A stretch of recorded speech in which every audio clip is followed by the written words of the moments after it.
are already listening to Boom Radio, just leave the dial there. Settle down, listen to it, open your ear. Don't touch it now. Boom Radio, live and direct. Frank Donga in the building.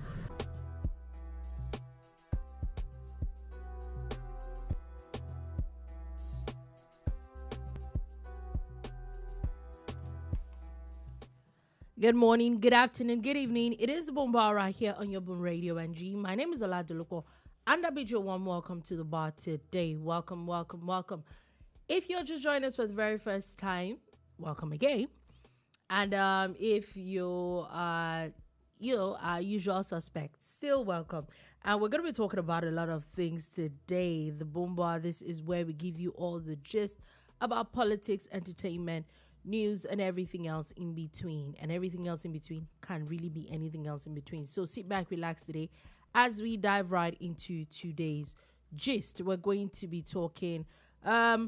This is news that a lot of people, don't let me put too much, but some people, let me be very conservative.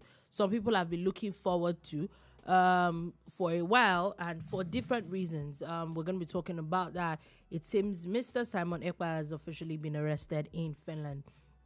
Tinubu and PDP drama. Looks like Tinubu is the problem of PDP according to somebody.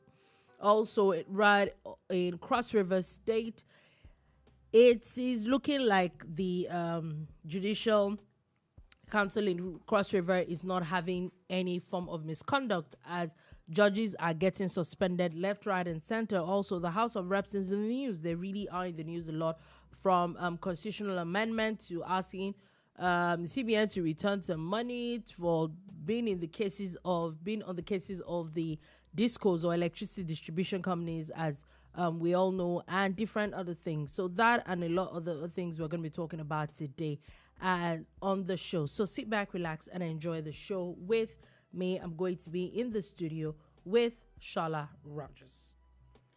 Good morning, good afternoon, good evening. Welcome again.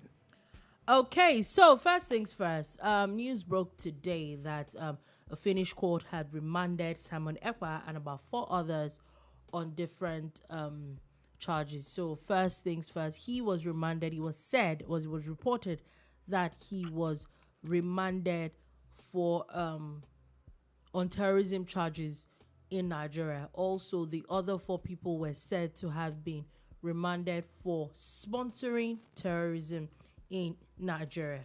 Now, for people that do not know, might be wondering, who is Simon Ekpa? Simon Ekpa, according to him, is the Prime Minister of the Biafra in exile, sub-regional government in exile, something funny like that. Basically, if I'm correct, it's supposed to be like another arm of IPOB, like a breakaway from whatever IPOB is, but they're not in Nigeria. They seem to have ministers, and they seem to have, there's a lot of delusion involved in that, according to me. It's just me, I'm seeing my own, but just wanted to put it out there. That's what I think Simon Ekpa is. Why he is officially, I don't know. I'm not sure. I've tried to, but however, the Finnish government, and this is something that a lot of people have been clamoring for a while. And remember, if people remember, Nnamdi Kanu was also not in Nigeria for a very long time, and he was, how do I explain that, man? He was brought in. How he was brought in, we don't know. We just saw news and heard that he was brought in. So maybe a few people might have been wondering, like, why has Simon Ekpa not been brought in as well? However, the Finnish government it seemed to have remanded him in prison now. That's it. Yeah, interesting piece of news. It's been met with mixed reactions. Mm-hmm. There are a lot of people. Look, on Twitter alone, the man has over 180,000 followers. And on other social media platforms, he has followers. And there is no separating everything that's happened for IPOB or ESN or unknown gunmen, ungun known men or whatever from this particular person because he says it boldly. He comes out to say it. He comes out to say a lot of his things, yeah. arrest it should be seen as strategic. December 2nd is the day that this man has chosen to declare his own country. And as of yesterday, I still saw a video of one of his followers who was walking in the snow, you know. He claims he was in Finland too, saying, look, everything is fine. And December 2nd is unshakable, that they are ready and all of that. Barely 20 hours ago, let's say 22 hours ago, this person posted this video. And, you know, if you dig further, you find that there's this increased violence that is tied to most of these things that this man has done. However, last year, he was arrested by the Finnish authorities, and they said it was going to be under investigation, but they let him go. Yeah, they did. They definitely did. And that bolstered him rather than, you know, make him. In fact, there was a rumor that he had escaped to Venezuela. I think there was talks about that. But of course, he made mockery of all of those things and basically feels that he said it before that he's from a country that's his second country, which is Finland, where nothing can happen to him. He's even a serving officer in the local council. He's a councillor, you know, councillor. He works in the works and transportation department and all of that in Lahti. I don't know if that's a proper pronunciation for that part of Finland. It's Lahti. You get. So the man is entrenched in Finnish politics. He's a member of a party. The party has come out to say that they would not say anything yet, but that if they find that any member of theirs is culpable, that they would know what to do about it. Okay, so another angle that I've been seeing on social media since this was announced is there's the angle where a lot of people are saying, okay, with this man's arrest now, there's going to be a lot of reduction, if not stopped completely, a lot of reduced violence in the southeast. Can anybody predict that? That's what I'm saying. That's one angle that a lot of people are saying. It's possible because we hear a lot of times where he comes out to announce all these sit-at-homes. That's one part to it. Another part to it is that wouldn't this arrest now increase? Could it not increase, violence?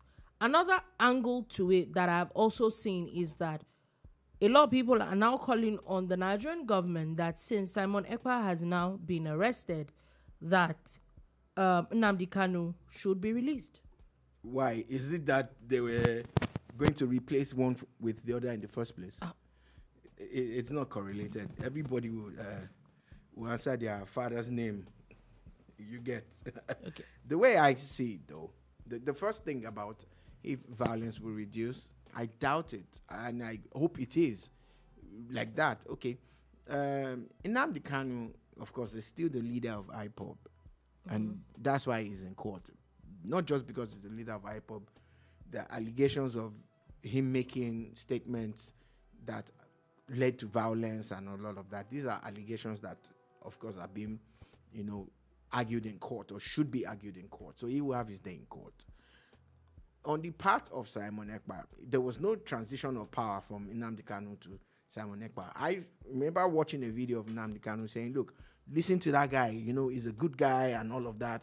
In fact, one of his surnames, nicknames is the good guy, and he has thrived. But there was also a time when it was said that Nnamdi Kanu had said that Simon Ekpa is not doing his bidding. Yes, but he had said this earlier, and that's where Simon Ekpa drew his legitimacy from, his power, his support. Okay. If you notice that the call for the sit-at-home started under Nnamdi Kanu. Yes, he did. But Simon Ekpa took it to another level. Whenever there was going to be a case in court against, maybe when Nnamdi Kanu was going to appear in the court in Abuja, he would declare a sit-at-home. Yeah. In the southeastern part of Nigeria. And at times he would declare for a whole week. He's done that. Yeah, he's done days. We've seen a couple of days, yeah. And all of this is tied to Simon Ekpa. And there's a militant wing. Go and watch the videos. He posts them. He doesn't hide. Oh, there was a video of a fighter jet that he said is under construction. We've seen contraptions that they've built as missile launchers and all sorts of things, basically saying that is beefing up for war and everything, that all of that. And again, the call for actualization of Biafra was accentuated under him. He took it to, but the part, there are some things that he does that makes me look like, don't people sit back to look at, is this guy really fighting for Biafra? The people are getting, they should come. My question is that why are you in Finland? Why are you not here? They should come and pay for passports. That if the Biafran national team was playing a friendly game 2 weeks ago, and I'm like, wow, there's a Biafran national team. Yeah, I saw that, and trust me, they were all white. So I'm like, oh wow. So it's funny when he starts to do all of these funny, dodgy things, because if really and truly the people of Biafra exist, and if it's the Southeast that actually honestly say they want their own country, I still think that we should sit down and talk about it. My opinion, if the majority, because it might not be 100%. Yeah. Just like Brexit was not 100%. 100%. But the majority had their if the majority want it, I get your point. If however, the majority, you're gonna hit me with the it's not in the constitution story. No. That's not even where I'm going to. Okay. My first thing is, yes, it might not, maybe because it's not in the constitution. Another thing is that if, like you said, if the majority want it, but there's now been a lot of talks of even the Southeast or the map of Biafra now not even totally being an issue, or sorry, that also being an issue, or some, because you hear some people say these people are not part of us, these people are part of us, and we don't want to be part of these people. Do you understand? So it seems like even in between that, that's one side to it. In between that, it doesn't seem like there's some level of, at least a majority of cohesion in that one. That's one. Two, the violence that we see that happens in the Southeast, and then it's supposed to be some form of fighting back against the powers that be or the government to want to have an actualization. I still don't understand the sense in how you feel that it is okay to be attacking the people that you claim to want to govern. You might and then the want to check economy of the state, and the economy of the state seems to be an issue. Oh, okay. So Ekwenche says, if wishes were horses, beggars will ride. Nigeria is a failed entity. Biafra sovereignty restoration on full swing. Just got my visa. Okay. That message is from, what's his name or her name? Ekwenche, that's what I can say. All right. Shout out to Ekwenche. That's his view. He's just expressed his own honest opinion about Nigeria being a failed state. I actually don't agree that Nigeria is a failed state. But again, I would repeat, and I'm not breaking any law if I say that if people feel aggrieved, that they feel they do not want to be a part of the Nigerian entity, they should be listened to. Chief Odi Gogo says, who arrested Simon Ekpa? We are looking forward to December 2 Biafra independence. So the Finnish government arrested him. And I think that arrest was strategic. Yes, I think it was. To prevent whatever. Yes, I honestly think it was. The Finnish people keep saying, because I read a couple of Finnish websites, about two of them, where they're talking about international collaborations. They took their time to investigate. There was a time he was also invited, I think it was 2022. Yeah, he was. Then in 2023, he was arrested, he was let go. But from 2023 to this time, of course, a lot of investigations have gone into this. And now they are now referencing his social media activities. I think that also when it comes to the Nigerian government, they probably don't want to do the same thing that happened with Nnamdi Kanu. Even the Finnish will not allow it. They're not going to allow anybody to be rendered illegally or otherwise. Everything has to be done by the book, you get. And again, if there is no proof of him breaking any law internationally or locally, they're not going to do anything. They're not going to arrest him. Him, yeah. So I feel that, honestly, regardless, this should be handled. Okay. Okay, we have a few comments. Okay. First things first. Okay. Chifodi Coco says some people don't let me mention, don't let me pray. People are actually paying over $400 for Biafra visa and passport. Are you serious? Yeah, people are but you know I mentioned it. I know that I heard it, and I knew you had mentioned it that people are paying, but $400. Okay. Anyway, Pastor Image James says, SR, the anomaly going on in the southeast is further encouraged by the Nigerian state. Please, sir, I would like a bit more clarity on that. Please explain to us. You know, what you think. There are a lot of people. There's a school of thought that believes that, look, the Nigerian government should do more in the area of insecurity in the southeast. Oh, that they need to nip it in the bud and stop it once and for all. But remember, there was a time, if I remember correctly. If that's not what Pastor is saying, then you would maybe explain to us. And if we go by what you're talking about, remember, was it last year there were a lot of people even I remember at least seeing even one or two southeastern celebrities talking about how the government was trying to militarize. It was the not last Southeast. year. Even this year, Kanayo had made a video. Yeah, and they were trying to militarize the military. Exactly. So, if you want something, and then they bring in a solution, but you don't want that solution. How can we? And this is just according to what you said, and I'm not saying that this is what exactly it is. I'm just following your school of thought that if that is what it is, so if they bring a solution and you don't want it, how do you expect the Nigerian government? Because see, we hear these things in the northeast, there's insecurity in the northwest. Do you understand? A few times we've heard about this in the southwest as well. And the first thing that you hear is that there's a large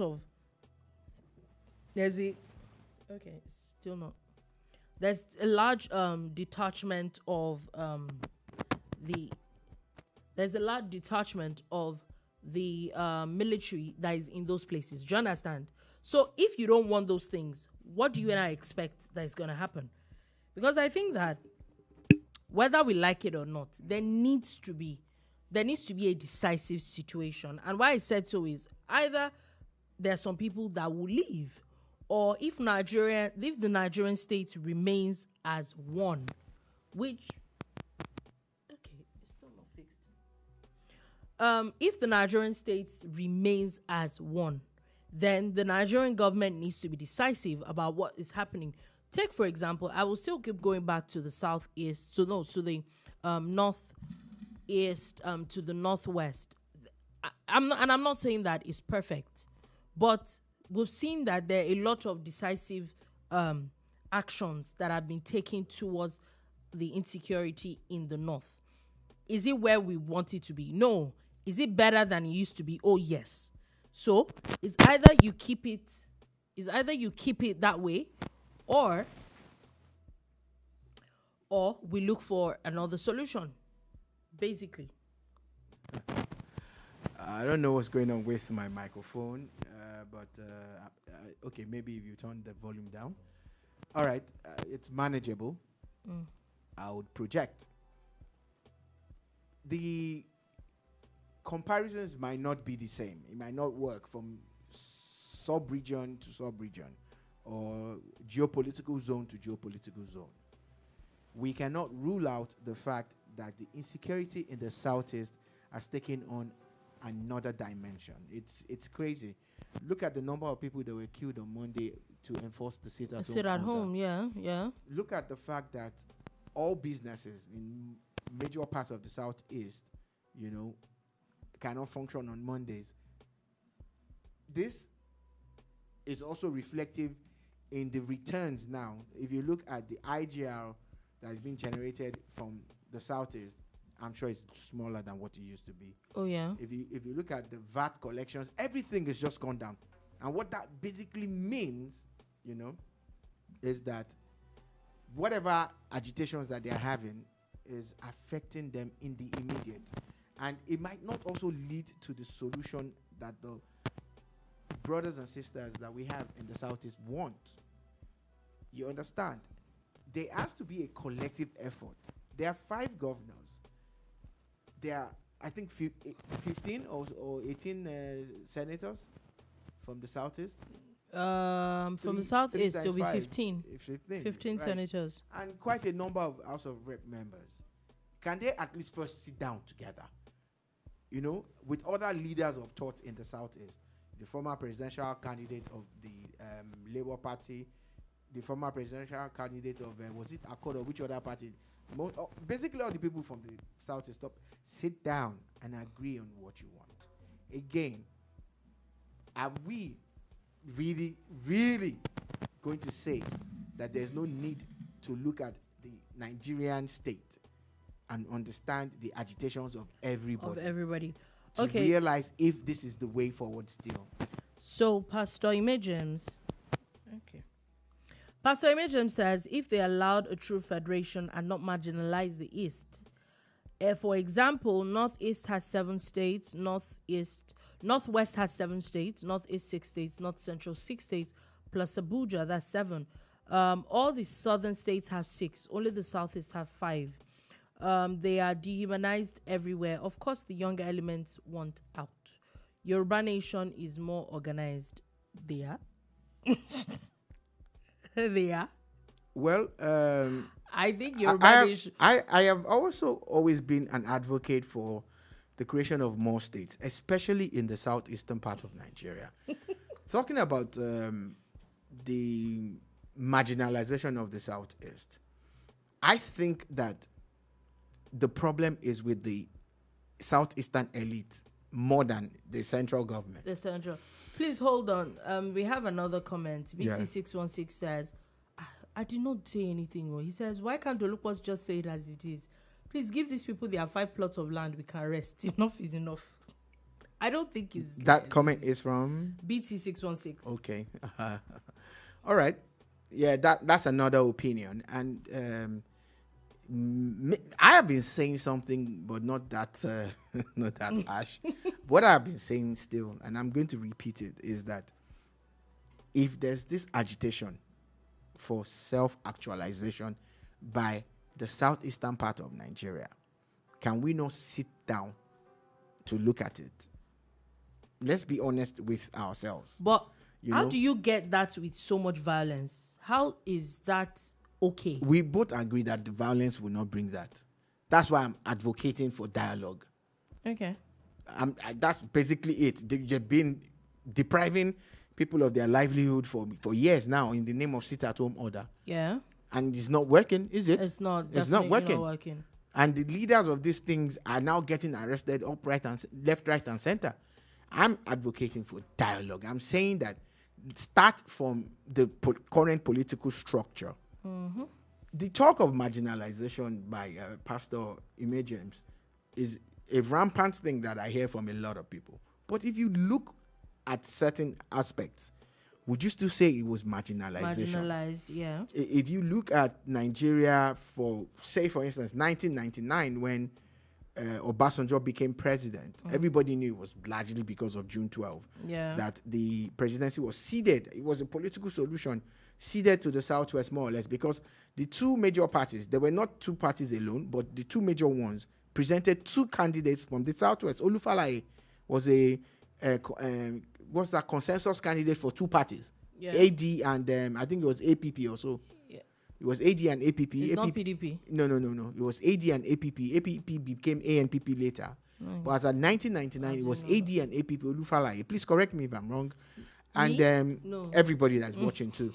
And then Obasanjo was the PDP candidate. The PDP won. There's no argument about that because it was under the mantle. Then he had a re-election, of course, and he won again. Under Obasanjo, we had a northern vice president. That's the number 2 man, Abubakar Atiku. Yeah. He was supposed to be governor of Adamawa, but he became vice president. Then, who was the number 3 man? Or who were all the number 3 men? Is the Senate president, right? It was the Senate president that is number 3 now. Yes, Senate president. And Senate president after Senate president were all from the southeast. Yeah. You understand? Then the speaker. Yeah. Nahaba and the other guy. There were quite a number of all of them, so you can't even keep up. Yeah, so if you go again and look at the next president was from the north. Yeah. Yar'Adua, who was his deputy. Yeah. It was Goodluck Jonathan from the south, right? Yes. Who was the Senate president. Do you understand? But I'm sure that at the point everybody will be thinking, why can't they be president? And I get some of these points. Yeah. My question is that, and I personally think that, and you made that statement. I'm not sure that you even expatiated on it, but you made the statement about the elites in the southeast. Yeah, that's where I was going. There seems to be Dolupo, the fact that they are not addressing their own issues. Dolupo, that's why I went a little bit historical to 1999 and walked the way down. That at some point in time, I think it was under Goodluck Jonathan. If you look at the top 8 positions in Nigeria, there was nobody from the southwest. Yeah. There was not a single talk of marginalization. And the Southwest has to sit down like, okay, we need to change this. I stand to be corrected, though, please, but I'm just saying, if you look at the top 4, for instance, yeah, you had Jonathan from the south. You had Namadi Sambo from the northwest or north central. Yeah, then there was David Mark from the north central again also. I know. And the speaker. The speaker then was, I'm not sure. I think it was from the north. Yes, I think it was northern. So we have a few comments. Take the comments. So Pastor Emerson says, okay, Yoruba Nation is more organized. I don't agree, sir. I don't think that he might know what he knows. Like I said, I personally, I don't agree. I think that the Yoruba elites are not allowing it to work. BT616 says, okay, I think, we'll pass this actually. Pastor Emerson says, BT616 comment is that insensitivity that drives this anger in them. BT616 replies and says, I don't care. No more dialogue, Shola. You can't be playing my way or the highway politics and yet be claiming to be a victim. Biafra now, I beg. Okay. The East enjoyed top juicy, still BT616. The East enjoyed top juicy positions under Obasanjo and Goodluck. That's 8 plus 6. That's 14 years. No Yoruba Senate president. And we just had the first Yoruba CBN governor. Enough is enough. Oh, there's never been a Yoruba Senate president. Which one do you know? I'm just it just when he said it now, I'm just saying this. I didn't know. So it says, it's all politics at the end of the day. 14 had no Yoruba when Goodluck was president. So I think I was being conservative when I was. I think he's affirming what you said. So I don't like this talk of marginalization. You work out your positions, you use your numbers, you negotiate, you play the political game. Yeah. That's why I had to use it, and I drew a parallel. These are facts. This is no sentiment here. Facts that at some point in time, no Yoruba person was a top person in government in this country not too long ago.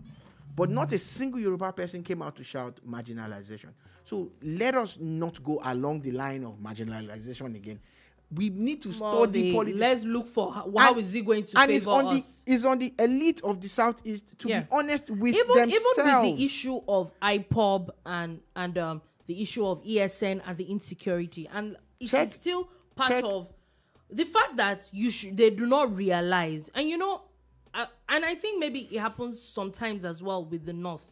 If we remember very well, I think we spoke about it here. It was about a week or two ago where a former Northern Senator Uba Sani had talked about this was after those children that were arrested and remanded in jail and all that whole matter.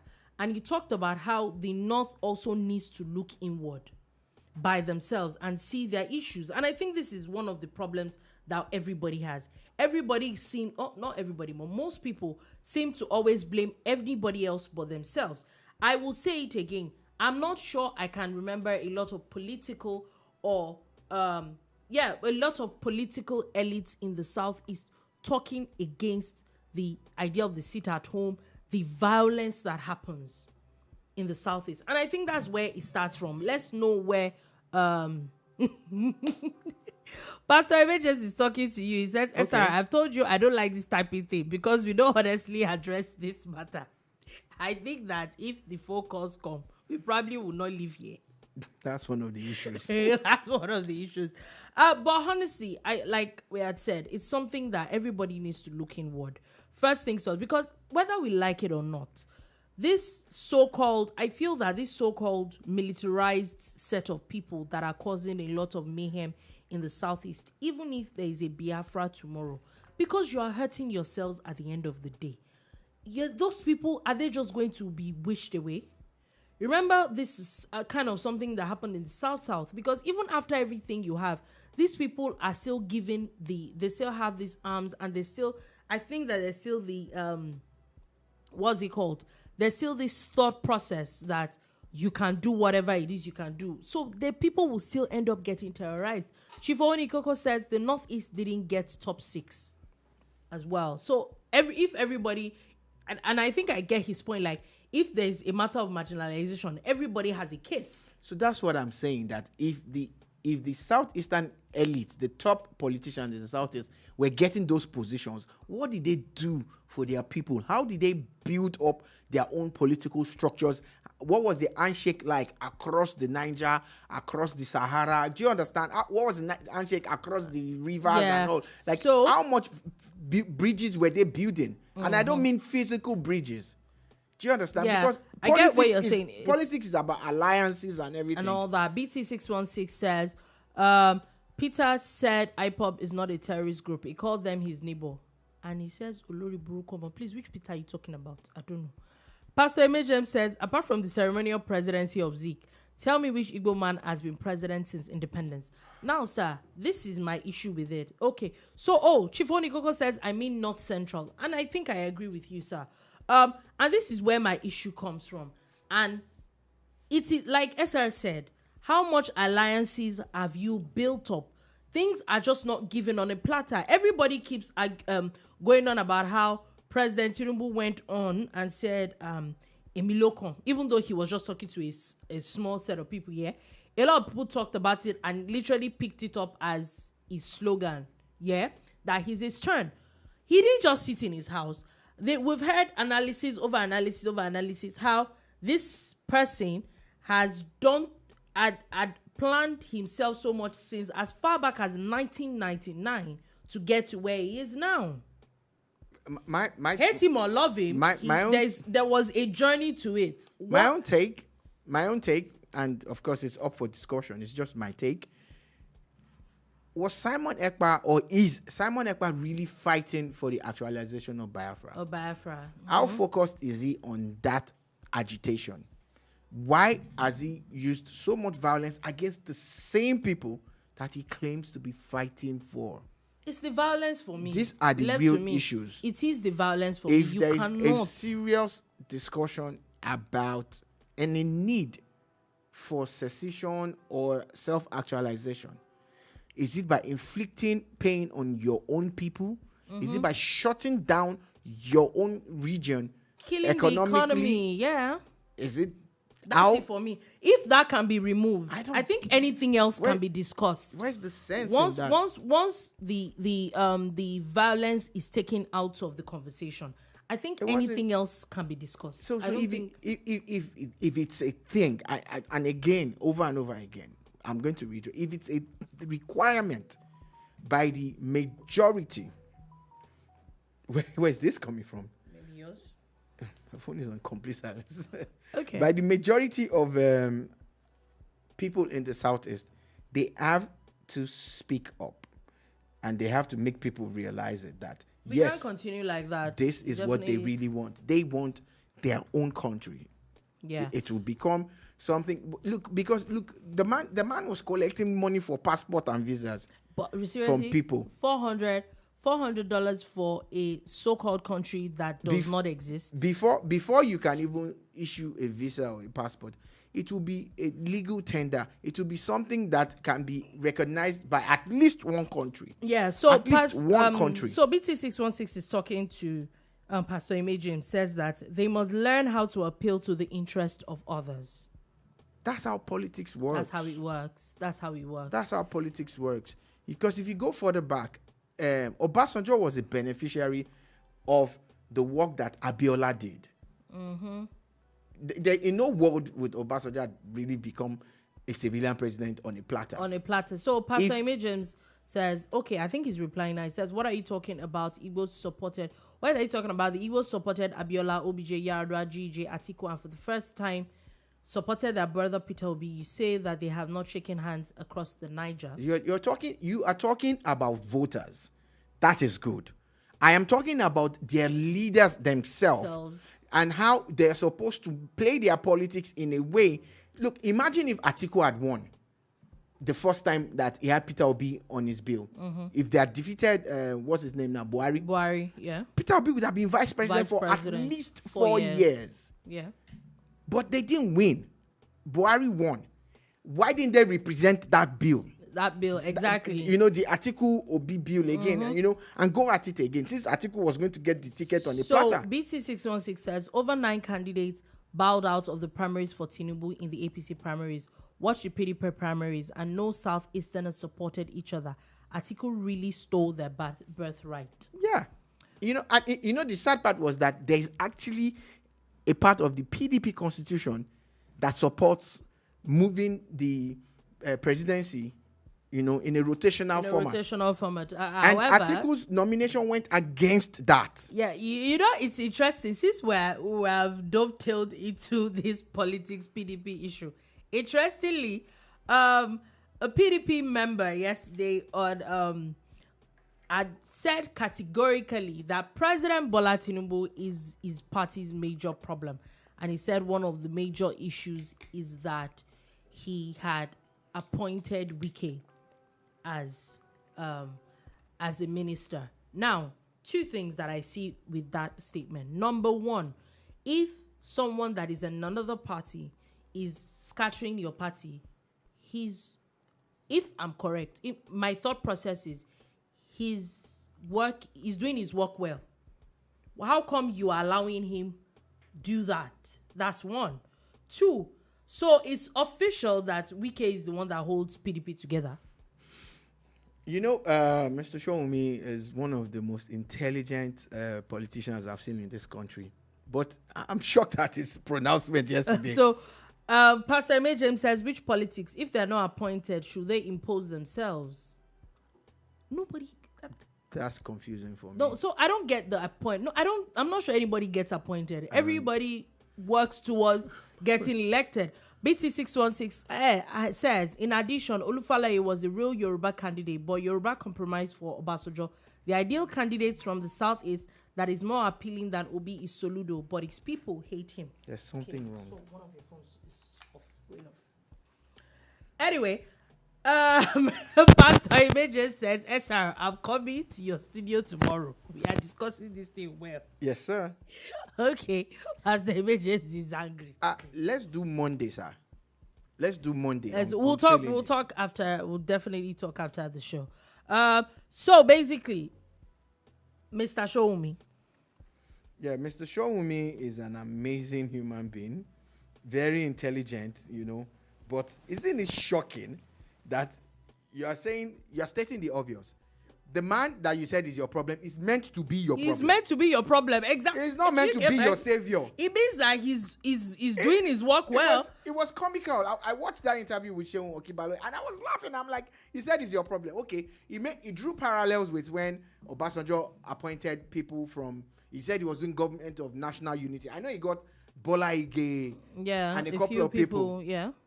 Do you notice that apart from the late Bola Ige being assassinated, the other people that were in that government became more or less PDP people? Do you understand? Yeah. If the Baba's daughter that was nominated became PDP, do you get? Now take that and put it aside. How is it the same? Only one man was appointed into a government. Do you understand? That's what I'm saying. So does that mean that that's the problem of your party? Wike is the one that is the glue that holds PDP together? Is that what you're saying? The PDP, at some point in time, told us that they were the biggest party in Africa. Mm-hmm. At some point in time, controlled over 20-something states in this country. And you're saying that you guys cannot find a way around it. You cannot mend fences. They set up a committee to reconcile their members. and they've not succeeded in that. If you cannot build your own house, how do you build a nation? A nation. So, Pastor Imagem says, you don't understand Sowunmi is the most sensible in the PDP fight. Okay, so please, I need a bit more explanation. I said the same thing, but I need a bit more explanation on that angle. Or because if an APC person is your problem, he is supposed to be your problem. That's the whole point. Do you not see how the idea is for him to weaken the opposition? It's like, and it seems to be succeeding. It's like any APC presidency person, now not the president, it's people in the presidency coming out to say, Peter Obi is their problem, Atiku is their problem. That's their job. That's the job. They're meant to be your exactly. problem. Pastor Imagem says, of course, Wike held PDP together while Atiku was resting in Dubai. So now the problem is, how can you blame? Why didn't they reward him when he contested for the primaries? Exactly. So why are you blaming somebody else that saw that, okay, this person is an asset, come to my side? You are beating a child and you are telling it not to cry. The man said, if you feel he's an asset, why didn't you give him? I want to be president. Exactly. If you think he was that important. They ganged up against him. Okay, the man would have taken vice presidency. They picked someone else. And he looked at his options and he played the political card. Yeah. So how is it a problem? I don't understand. In fact, I have said it before and I dare the PDP to take him out. Remember that they suspended Fayoshe. Yeah. And Fayoshe's son. Yeah. They suspended so many other people. They suspended Obi. That would be the end of PDP. They suspended PDP members. That would be the end of PDP. Why have they said they were doing anti-party? Why have they not suspended the PDP man that is a minister in APC? I dare the PDP to suspend Nyesom Wike. I dare them. It's because they act like they know politics, but they know nothing. So Pastor Imagem says you can't remove Wike because he has them. BT616 says any Southeasterner that attempts to reach out to other regions is labeled Okoro Hausa. They want a conservative Easterner to win, which is Delulu. And when we say they don't know how to play politics. So Pastor Eliashib Imagem says that is the problem. Atiku is the major problem. So why did he say Tinubu is the problem? Why would you say that? We don't even think that Atiku is the major problem. Atiku is just one man. Mr. Sowunmi, we should have been bold enough to say, you, Atiku, you are our problem. But you are saying because Wike is not in your party. In your party, and the president and the APC is your problem. Of course, it should be your problem. Wait. We all know what it was like when Cesc Fabregas was playing for Arsenal. Yeah. And when he left, and said he insisted on going to Barcelona, right? Yeah. We don't know why he was. You now say because Fabregas went to Barcelona is your problem. Alaye has gone to another place. Look for another player now. Pastor Imagem says the story? Wike has them in the scrotum. Game over for them. Game over. If you can't find a way to beg him, find somebody else to replace him. Game over. That's it. Like I said, you suspended people who did less than Wike. You said they were doing anti-party activities. Suspend him. That party, they say they don't want to hear that they are dead, but I think it's a dying party. Chief Odikoko says, funny thing, Mr. Shola, Atiku will still win the PDP ticket in 2027. Over and over again. Pastor Imagem says, no, Sowunmi says Tinubu took their best. Listen to him. That's the point. That's his job. Now. That's his job as the opposition. The opposition is supposed to decimate you people and then get Dolupo, what is useful to him. Dolupo. That's his job. When Ronaldo won African Footballer of the Year, Real Madrid moved in and took him to their own country. That's his job. The Man United should have been shouting, they took our best player. That's his job. They still won the league after that. Do you understand? It's his job to decimate you. It's his job. Yeah, the one that will not allow it. Simple. Are you saying it's not the same thing that the PDP does to the APC? What's up with all the excuses? I think it's just excuses. They are not even playing opposition politics. They are not playing it. They are there fighting amongst themselves. They don't have a united front. Did you see their campaign in Ondo State? Did you see what they did? Their candidate. That election was already called before they even went in. Please, I beg. Mr. Sowunmi, or Mr. Sowunmi, are you also working for Jagaban? At this point, you don't even know because the amount of people that are moving to the APC these days is very suspicious. Anyway, BT616 says, Dolupo and Shola, just leave them alone. It's sad and funny at the same time. It is actually sad and funny at the same time, and that's the truth. Quickly before we go, because we'll actually be leaving very shortly, but just wanted to put it out there, the House of Representatives officially has now voted against a bill seeking a 6-year single term for president and governors. Yeah, it's not the first time that someone has tried it. Someone tried the 5-year bill earlier. Now it's a 6-year bill, single term. You know, if you look at some of the things tied to it, it won't fly. It won't fly. So Pastor Emejem says, but let's face it, PDP is more of a political party than Labour Party. I agree with you. I think that's with the tentacles that PDP has had for so many years, the structure they've built, the spread, we will always, if in the next, and I'm not saying anything, but in the next 4, 8, 12 years, there might not be a PDP president, but there will always be a few PDP governors. You will always have PDP senators. I think that even if in coming years, we might not even see them in the majority in the House, but there will always still be. Contrary to what Dolupo has said, the PDP, the Labour Party, and all those other parties, if they have not looked at the voting pattern in these off-cycle elections and form one party, they are just fooling themselves. So, Pastor says, Dolupo, you're looking at a one-party state. No, sir. No, you didn't let me finish.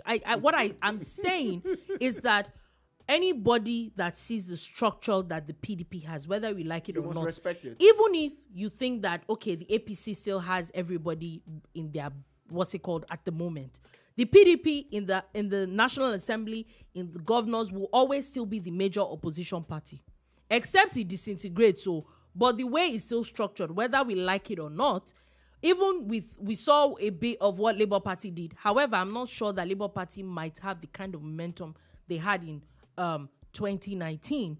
However, or in 2023, sorry.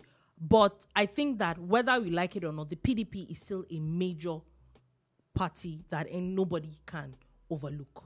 That's it. So they should stop crying over spilt milk, you know, and go buy another pack of milk. Abby, BT616 says, Sola, they can't form one party. They don't get brain like APC of 2014. And that's the only way any of these parties can wrestle power from the APC. So, Pastor Rajab says, you promise to entertain me tomorrow. Sir, we will give you a phone call on that on Monday. There's no need to say. We have a charity outreach that we're doing. We're going to feed a lot of people today and tomorrow. So, Monday, we're here for you. Fully. So, BT616 says, Labour Party will not get that much votes in the Southwest like they did in 2023. With the way the off-cycle elections have been seen, I don't see them getting those numbers anymore. If they can hire a brain like me, they will. Oh, okay. Trust me. All right. The House of Reps are also recommending that the electricity distribution companies should be recapitalized. Yeah, there's a lot of complaints about how they are exploiting people, asking people to pay for meters that have already been financed. Pastor Emejem says Amala, yay. Yes, so Amala. Okay, so basically, that's what they're saying. Also, the according to the Deputy Speaker of the House of Representatives, talked about how the National Assembly is working to amend 161 areas of the Nigerian Constitution. Yeah, they had a meeting with governors yesterday. The governors, yeah. The meeting actually dovetailed into today. They said they talked extensively, but let the governors open their minds and look for the kind of policies that will pay everybody, not just them. Okay, now before we leave, since we're on politics matter, okay, Pastor Emejem says there will be Begiri and Ewedu. Of course, the whole shebang, the whole thing is the whole thing. Just talking about it, the Labour Party is said to have now begun their grassroots mobilization for towards 2027 presidency. That's the way to go. Also, Accord Party has now expelled its former presidential candidate, Christopher Imolen. How many people can remain? I don't know. Anyway, there's a lot of conversation, but I'm not sure we have time now. We actually need to run because we have a few things. So BT616 says, why can't we just make this power thing regional? I bet you Southwest will have power in 4 years with the Dawn agenda. We'll see. We'll see where it's going to. Yeah, but it's been decentralized, so it's up to them to organize themselves. And do the right thing. Yes, I agree with you. Power has been taken off the exclusive list. So it depends on the states and the regions to do right by everybody at this point. So on that note, that is all we'll be able to take today on the bar. Thank you for listening. Thank you so much for watching. We'll be back again tomorrow. Please remember to subscribe, like and comment, and share. We'll be back. So have a Thank beautiful you. weekend. God bless you.